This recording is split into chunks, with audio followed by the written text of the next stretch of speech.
Hey, it's Kori from the Headstrong Mindset. Hang out with me as I do a Keracalm treatment. Step 1, wash the hair with the Keracalm Revitalized shampoo. Hey, for all keratin treatments, shake well.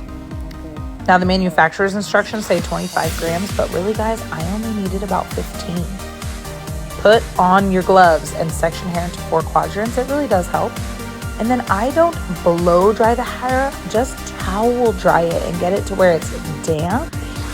And now watch how much product I'm putting on this brush. Hardly any. It spreads so smooth and evenly in the hair. So I just brush it through and then I flip my little brush comb over and comb it through and really saturate. This is how the hair should look, not dripping wet. And based on her hair type, I chose 15-minute process time. And then blow dry and hold the brush parallel to where you're pushing that cuticle layer down and really sealing in the frizz.